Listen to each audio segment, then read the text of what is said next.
get my shoes and out the door. 5, I'm alive. 6, 7, 8, feeling great. Hello, BYWG tribe. Here's a quick, less than 1 minute review of our supplement, program, and book of the month for August. At the end of the podcast, I will spend a few extra minutes going into finer details, so we encourage you to listen to the end. The supplement of the month for August is our newest premium formulation, Vitamin C Boost. The 10% discount code for the month is lowercase BOOST10. That's Boost 10. It is case sensitive. Our book of the month is The Serpent and the Butterfly, The 7 Laws of Healing by Dr. Ben Reeves. The program of the month is from our friend, the soul-inspired girl, Dr. Laura Foster. The program is called Reclaim Your Voice, and the 15% discount code for our listeners is capital B, capital Y, capital W, capital G. Listen to the end for more specifics. All the links, discount codes, and special offers for the program, supplement, and book will be listed in the show notes in Apple Podcasts, posted on social media, in our weekly newsletter, and on our website at www.beyondyourwildestgenes.com at the Listen Now tab. Thanks for listening. Hello and welcome back to Beyond Your Wildest Genes podcast. My name is Dr. Noah DeCoyer and I am your co-host. Today our guest is Lisa Wimberger, founder of the Neurosculpting Institute. I am so thankful that a mutual friend was able to connect us. So how are you today, Lisa? I'm doing so well. I'm really looking forward to having this conversation with you today. Yeah, that's great. I'm going to do an abbreviated bio because you have an immense fascinating bio that we're going to get to a little bit in our conversation. But Lisa is the founder of the Neurosculpting Institute. She holds a master's degree in education, a foundation certification in NeuroLeadership, and certificates in Medical Neuroscience, visual perception, and the brain, and neurobiology. She's the author of New Beliefs, New Brain, Free Yourself from Stress and Fear, and Neurosculpting, a whole brain approach to heal trauma, rewrite limiting beliefs, and find wholeness. As the founder of the Neurosculpting modality, Lisa runs a private meditation practice in Colorado, teaching clients who suffer from stress disorders. And she is a faculty member of Kripalu Yoga and Meditation Center, the Law Enforcement Survival Institute, Omega Institute, and 1440 Multiversity. Wow, a lot of big words in there, Lisa. Woo. There are a lot of big words, but they really just mean simple things, I promise. That's right. So I want you to flesh out your bio a little bit. Tell us your backstory, how neurosculpting was developed, where the name came from, and I believe reading your bigger bio, you got struck by lightning. So that's got to be one heck of a story. That plays into it. Yeah, it plays into it. Let's see if I can recap this. So growing up as a child, my go-to response to stress was always like freeze or, hold your breath, that kind of response, which is normal. Lots of people choose freeze over fight and flee. But when I was 15 and got hit by lightning, I got hit. The lightning came out through the house I was standing against, through the metal handle I was leaning on. And so it came out through the base of my spine. I started from a few weeks after that lightning strike, I started having vasovagal grand mal seizures, which were undiagnosed for many, many years. What ultimately ended up happening was after 15 years of having these seizures and having no real explanation for them, I had one in front of a doctor serendipitously at a doctor's appointment. And I woke up to, him trying to resuscitate me. He had a needle of atropine that he was about to inject because my heart stopped. He told me I flatlined. I was blue. And he had asked if I had ever had this experience before. And to my experience, waking up from this was totally, par for the course. This is what I've been doing since I was 15.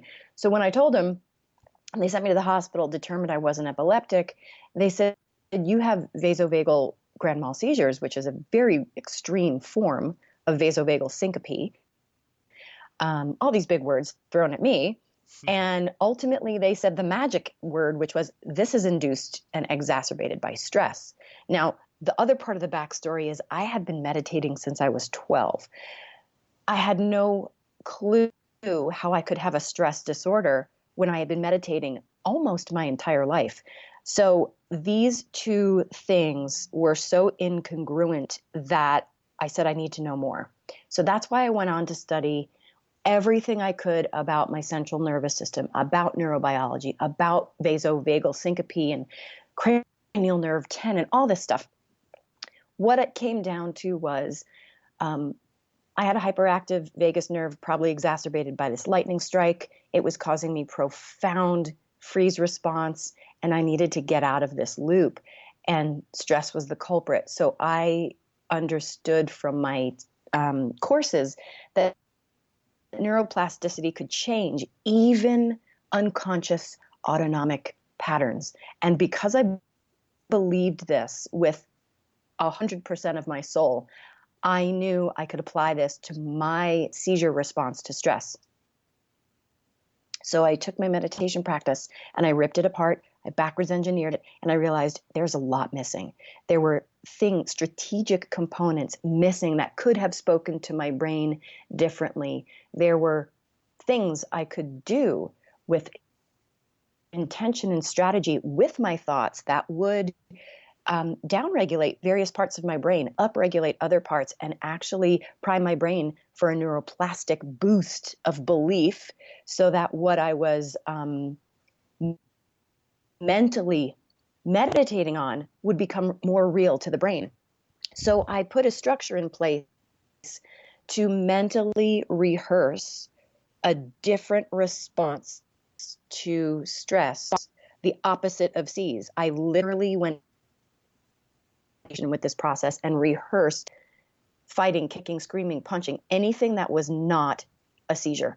And I would recreate those moments of seizure in my mind and rehearse like this was the biggest role I had ever been cast for. And after months and months of this kind of rehearsal, I was able to interrupt my first seizure with the exact response I had been rehearsing. And it was proof positive for me that this process was working. This entrained, predisposed rehearsal process gifted me belief, neurological buy-in to these new stories I was practicing. And I interrupted my first seizure, and I've had seizure halos maybe 3 times since in more than a decade. Never had a seizure again. The interruption broke the pattern, and I can literally feel a seizure halo coming, and I can circumvent it with the just very simple thoughts that I had used in that same rehearsal. And so at that point, I really felt like I had saved my life. My last 3 seizures were so bad that I almost couldn't resuscitate. And I knew if I had another one by myself with no one there to help me, I might not breathe again. So I had a fire and an urgency to find a solution, which creates a lot of buy-in. Let me tell you, that kind of urgency helps you find your faith in lots of ways. And what ended up happening was I was in such service to this process that I quit my job immediately. And I said, I am supposed to teach others in trauma, in crisis, in emotional crisis, or even physical. I need to teach others that this is possible, that healing even the most gripping subconscious patterns is possible. And I never looked back. I quit my job and fought really hard to bring this unnamed thing to people against a lot of skepticism and disbelief. And then eventually, after a couple of years, someone said, you need a name for what you're doing because no one really knows what this is. And so that's, so I then called it neurosculpting. And that's kind of the story. Man, there's so much to unpack there. So just going back to your bio, and I'm reading, and I noticed something interesting. You call it neurosculpting modality. And I didn't pick that up at first, as opposed to neurosculpting meditation. Is there why define it as a modality as opposed to strictly a meditation? Yeah, it's a great question. Because it was unlike any meditation form I had ever studied. I'm trained in TM, ascension, and, closet studies of all sorts of other forms, and nothing ever was structured quite like this. It has elements of hypnotherapy in terms of the structure and the induction, but it also does things based on what I was learning in neuroscience. It does things very specifically with words and thoughts and focus that I had not experienced before in other meditations. Doesn't mean it's not out there, but I hadn't been exposed to that. So it felt like more than meditation. It felt like if I called it meditation, also, people might expect to clear their mind. There's no clearing your mind in neurosculpting. There's directing your mind and having lots of thoughts and helping understand them. So there's a discovery component to it. There is a physical practice that one can derive from it. So there's a somatic component. And then, of course, in all of our neurosculpting classes, we are always talking about exercise and nutrition that will amplify neuroplasticity and these practices, and even social factors that go into it. So it is more than just a practice. It becomes a framework. And that's why I called it modality, because it's a framework for many facets of life, not just the practice. Right.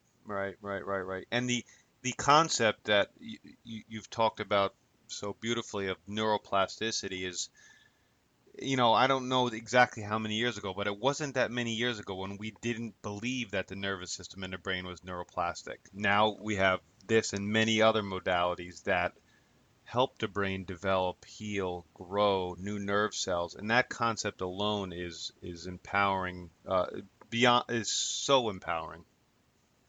Absolutely. I mean, that was really, if in the early 90s, neuroplasticity hadn't come to the mainstream science empirical review process, I don't know that I would have understood that I could heal myself.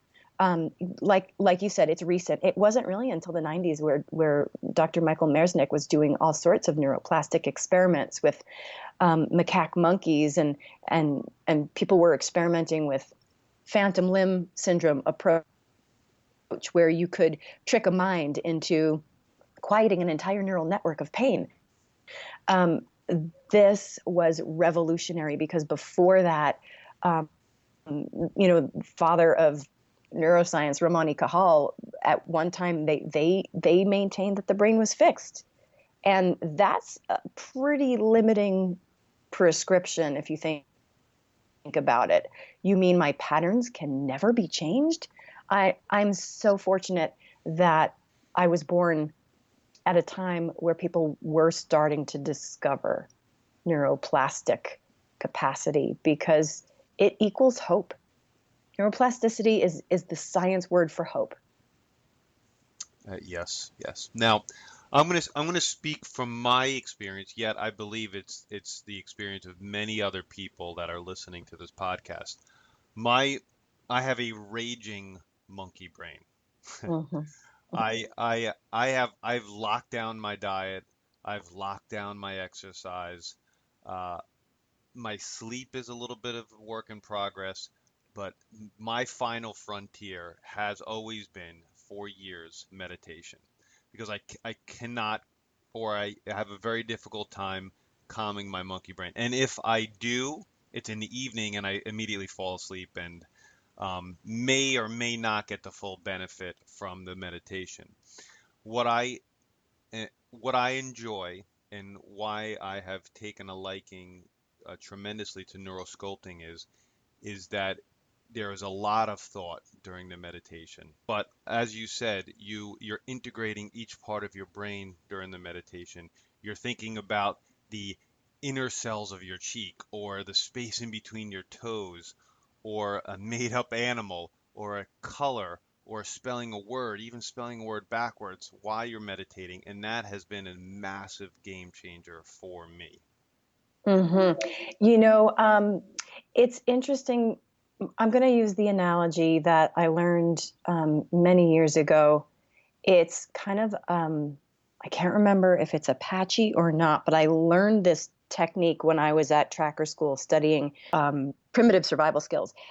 A great way to catch fish in a stream is to actually start putting sticks, embedding sticks vertically from the middle of the stream, almost like a little fence that is separated. Each stick is separated by quite a distance, and it slowly starts to angle itself towards the bank of the river or the stream.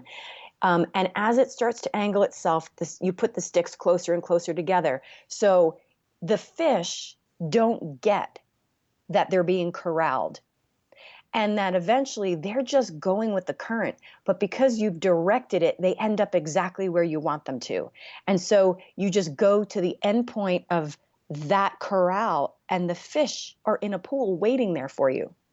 That's how I think of thoughts, where in the past I tried to stop the thoughts. That's like trying to imagine the fish are not there at all.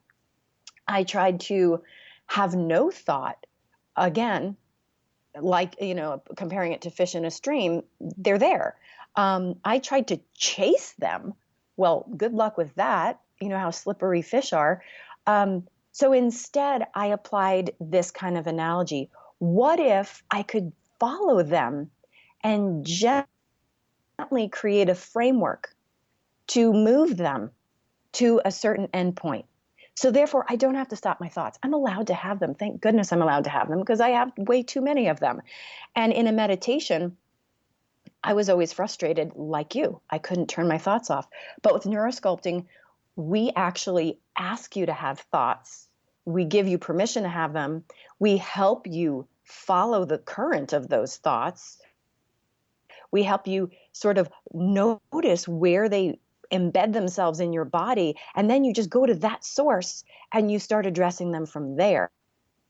And that works with the flow of the current, instead of us trying to be salmon swimming against the stream, trying to pretend our mind is not wanting to do what it wants to do, which is having thoughts.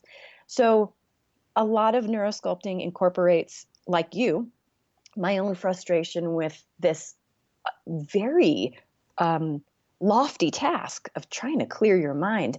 Never could do that quite so well. So neurosculpting is mind active, visually active. You're even allowed to do it standing up or sitting down or laying down. There's not a dogma that goes with it. There's just the sequencing of the 5 steps embedded in the process. It's just a sequencing, and you can do it wherever it works for you.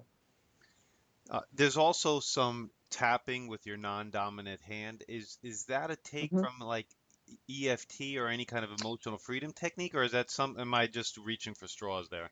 Well, I have no exposure to EFT. I've not been trained in it, nor have I ever practiced it. So the answer there is not intentionally.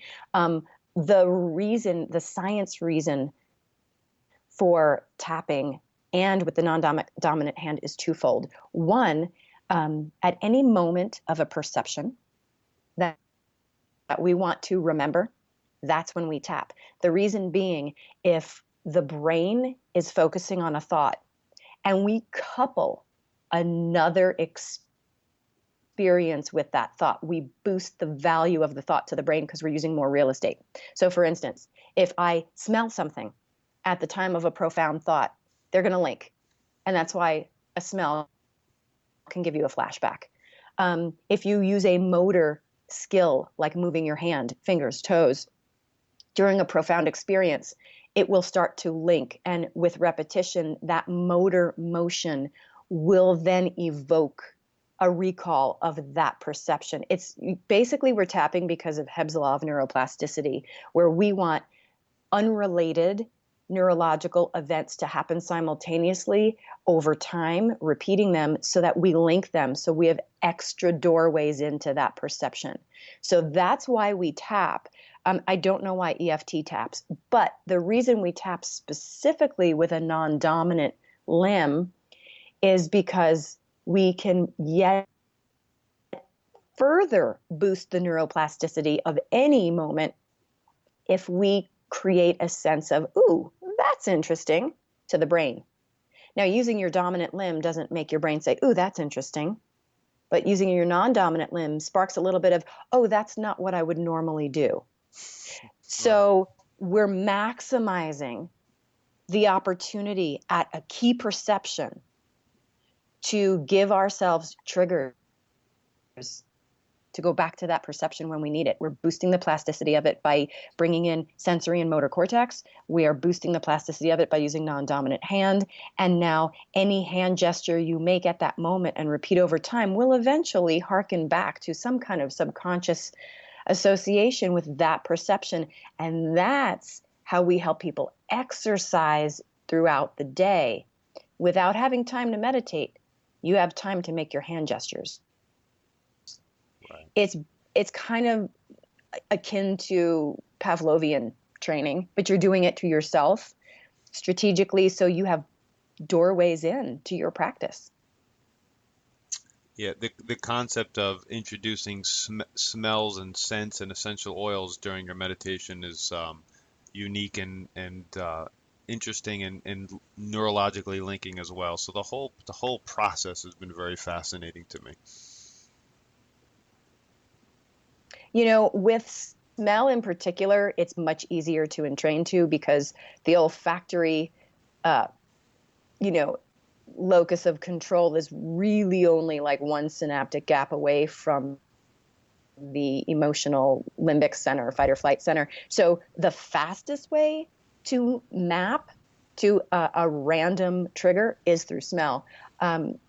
We suggest the tapping for one reason, not because it's better, but because what if you have trained to calming yourself down to smelling lavender, but now you're in a situation and you don't have your lavender with you? Uh-oh. Now you might even get a little bit more anxiety because you don't have your go-to calming trigger. So I love associating to smell, but in neurosculpting, we say associate to something that's always with you, so you can always reach for it. It's like your comfort blanket when you make these hand gestures. At home, I do entrain to smell as well, but I also simultaneously entrain to hand stuff or even arm folding, because I know that I'll have those with me in a moment's notice if I need it. Does that make sense? Yeah, absolutely. Yeah. So you could practice neurosculpting and simultaneously practice, not maybe simultaneously, but also practice other forms of meditation as well, correct? Absolutely. I still on occasion go to my ascension techniques that I learned with the Ashaya monks back in the 90s. It's a very different experience for me, floating away, which is kind of, for me, that meditation form makes me feel very spacious and floaty. And I predominantly use neurosculpting, but neurosculpting kind of affects a change and kind of has a strategy and a goal in mind. So sometimes neurosculpting can feel very productive. It can feel like accomplishment. It can feel like work. And every once in a while, I go to ascension just so I have a lot of space and I don't need to heal anything in particular. So I do still use other forms, just not very often. Right. Now, you mentioned you deal with a lot of stress-related issues. I think PTSD. What are your experiences working with those types of concerns and issues and with those people that are suffering from these ailments? You know, that's actually, high trauma is my favorite place to be because I know those people feel hopeless. So our practice in our school has a vast range of students, everyone from I'm mildly stressed, I want to get over this, to self-development, people who want to maximize their approach to life, all the way to high trauma. Everything from traumatic brain injury to spinal cord injury to clinical depression and suicide and OCD and anxiety. And I have a lot of those clients. And quite honestly, the base is very similar. They're in an inflamed stress loop. whereas, most people are not in that kind of level of inflammation. So we start in the same place, which is helping them understand you're not broken. Your neurobiology is in a very efficient loop. The loop just happens to not be good for you. So let's talk about the loop you're in. Let's talk about why your neurobiology put you there. Let's talk about why your thoughts feel the way they do because of this pattern. And then let's look physiologically at the pattern. Where does it show up in the central nervous system? How can we start making identification around it, removing a therapeutic diagnosis? Because I'm not a therapist. So we remove the you're broken, you're this, you're that, and we go to you have a body. What is it doing? What is it doing? Because your mind is doing this pattern. And we really take the stigma out of it. So people really are receptive to learning what their body and mind are doing with these patterns. And then the approach, obviously we tailor it to various degrees, but the 5 steps are the 5 steps. And those are the same for whether you come in just curious or you come in with anxiety. The practice itself is going to follow those 5 steps because they support the brain best in breaking patterns. But we're going to take extra care with those high trauma people not to move them too fast, to have them really guide the speed of their discovery and their inquiry. We do not push anybody to their edge. In fact, if people need to just do the first 2 steps for 3 months because they're not ready to even look at their pattern, they just want to learn how to calm down, we stay there. So it's very client-student driven. And what are your basic baseline recommendations for practicing neurosculpting? The first thing is to either read up about it or take a course so that you get some idea of what the 5 steps in the sequencing are. And then we have tons of audio. I recommend being guided through it. Or if you like to guide yourself, I recommend once you take a course or read one of the books, you kind of script out your own meditation and record yourself saying it as though you were the guide, and then meditate to your own voice. Guided meditation is a fantastic way to keep us on track and safe so that we don't get lost in perhaps slipping into a memory of any kind of trauma. So the self-guiding is the ultimate goal, but I like to do it with a lot of safety in mind. So I would say if you want to guide yourself through it, do it to a recording of yourself. So if you're lost in a memory or something, all of a sudden your voice will come back in and guide you on to the next thought. So that's my recommendation. Right. And now, personally, for me, I'm blessed to be a part of a yoga studio and right outside of New York City in Lyndhurst, New Jersey, that has a neurosculpting class once a week on Monday evenings, which has been very helpful. And I have been a big fan of all of I use Audible. I download multitude of books a week, and I've downloaded several of your books and several of the different types of programs like neurosculpting for anxiety, neurosculpting for stress, and that's how I've been doing it lately, and that's been very helpful for me. I think that's a great way to go. Anything that can be a guide for you and a fallback in case you go down a path where you don't really like how it feels or what's going on, it's really helpful to have some guidance. I remember when I was first learning about energy and playing with my energy and I had no guidance, I actually got a little bit sick and quite scared in having no understanding of my experiences. So the guidance is really helpful. And of course, there's a ton on Audible, a ton of neurosculpting there. And a ton on our website, the neurosculptinginstitute.com, has a really rich learning store of audio downloads and immersions and classes. So it doesn't matter where you are in the world. You can start learning from home right now. And my ultimate goal is to make this a self-driven practice for people so they don't have to rely on a teacher or a guru or a guide or me or any of our facilitators. This is for the people. And so taking one or two of those courses from your own home and then creating your own practice is really what I want for the world. And so everything is super accessible, no excuses. I've tried to circumvent all of your excuses to learn this modality, and I've tried to make it ridiculously affordable. Now, once a day, twice a day, as much as you need? Yeah, I don't like to set the expectation because not everybody has 10, 15, 20 minutes, an hour to meditate a day. Honestly, the brain responds to frequency and repetition over duration. Let me explain that. If you have 5 hours over the course of a month, it is far better to go to the gym 10 times for a half hour each time than it is to go one day a month for 5 hours. The brain and the body work exactly the same in terms of learning. So less time, more frequency is way better for you to affect change.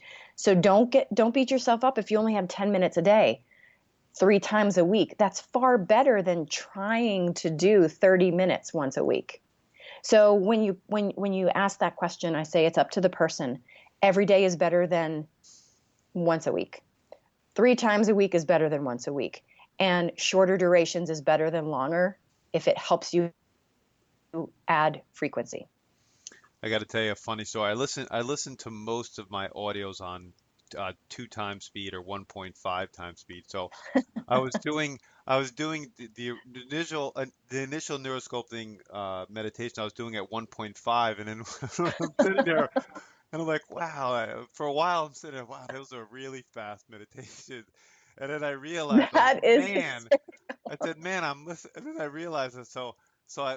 When I listen to everything, the preambles, and then when it gets to the meditation, I flip it back to 1 speed, and talk about a go-getter. yeah, you are much better at 1 speed than 1.5 speed. I don't think I've ever had anyone tell me that. That's a goal, right? If I could meditate faster than anybody, I wonder how much I would heal. That was funny, but that was a little funny revelation. So I think that's about all I got. I have one one final question that I ask most people, or I ask at the end of every single podcast that I do for at least the last 25 or so. What is your daily rhythm, routine, from waking to bedtime? What do you do? Or do you not have rhythms and routines? Or are you just, because I'm at the point in my life where everything is very strict, regimented, and so on and so forth. All right, I'm gonna have full disclosure here. Full disclosure.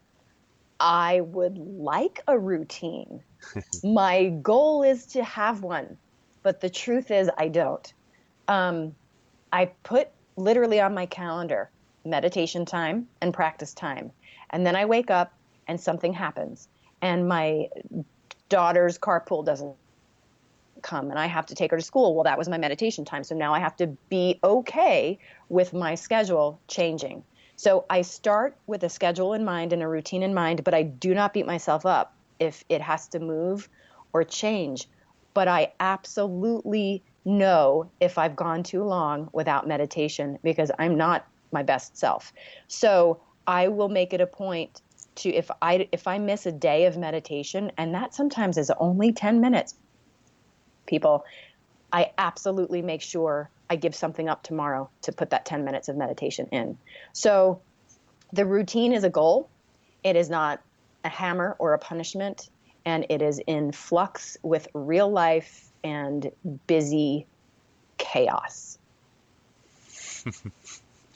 Well said. I've enjoyed asking this question for the last several podcasts, and I've enjoyed the answers that I've gotten to. So thank you. So you've mentioned it before. And we've mentioned it.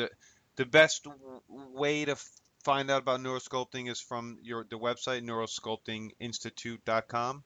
Yes, it's a rabbit hole of lots and lots of learning and articles and blogs and all sorts of fun things. And the learning store is quite robust and extremely affordable. Audio download classes, online self-paced immersions. Our Warrior One immersion is absolutely it is the curriculum of New Beliefs, New Brain. And it is deep. It's a 16-hour immersion, but you can take it from home. Free classes at the very bottom of the learning store. So there's really no excuse. We even have a Spanish library. So if your first language is Spanish, well, we have that too.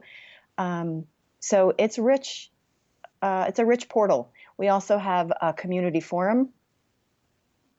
We also even have a premium monthly membership, which is really the biggest bang for the buck, because as a member, you get an ongoing 20% discount off classes, but you get 2 live guided events a month. So every month I guide a live meditation, and then we do a special topics call, and you don't even have to attend it because I give it to you for the playback. So to have a practice where you're going to get a monthly meditation that you can engage with all month long has been really beneficial for our community members.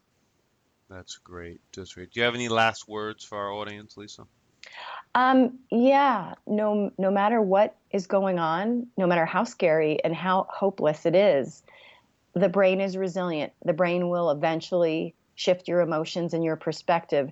So not to lose hope, but to be vigilant in finding a practice that works for you. Change is always an option. Well said. Thank you so much for your time. My name is Dr. Noah DeCoyer, your co-host, and you are listening to the Beyond Your Wildest Genes podcast. If you'd like what you've heard today, please share this with your friends and family and encourage them to subscribe on iTunes. Better yet, if you've enjoyed this podcast, please give us a 5-star rating. It helps us move up the charts and helps more people hear us. You can sign up for our incredible weekly email at www.beyondyourwildestgenes.com. Thank you, and as my oldest son Hayden says, be awesome and never unawesome. Thank you. My name is Dr. Noah DeCoyer, your co-host, and you're listening to the Beyond Your Wildest Genes podcast. If you like what you've heard today, please share this with your friends and family. Encourage them to subscribe on iTunes. Thank you, and as my oldest son Hayden says, be awesome and never unawesome. So here's some more specifics. Our August supplement of the month is Vitamin C Boost. It is a blend of vitamin C, both as ascorbic acid and in the natural food source, the acerola cherry. Vitamin C is crucial for immune function and collagen production. It can help you sleep by lowering cortisol at night and is particularly important for cigarette smokers. We've added in grapeseed extract, glutathione, and zinc to truly make this a one-of-a-kind vitamin C supplement. For the entire month of August, if you use the code lowercase BOOST10, BOOST10, you will receive 10% off this incredible new formulation. You can pick it up at our website at www.beyondyourwildestgenes.com, or if you're local, you can pick it up at the office. Just mention the code. The August book of the month is The Serpent and the Butterfly, The 7 Laws of Healing by Dr. Ben Reeves. This is a really profound, easy book to read. You can listen to Dr. Mike interview Dr. Ben on the July 20th BYWG podcast. Our highlighted program for August is from our friend, soul-inspired girl, Dr. Laura Foster. The program is called Reclaim Your Voice, and the 15% discount code for our listeners is capital BYWG. Reclaim Your Voice is a 21-day online series for women who seek to speak their absolute truth with more confidence, courage, and conviction. The program begins August 10th. The link will be in the podcast show notes and weekly emails. Included will also be an invitation for female listeners to join the private Facebook group called Soul Inspired Girl, a space for heart-led women. And mind you, girl is not spelled with an I, it's spelled with a U. Thanks for listening, and as always, be awesome and never unawesome.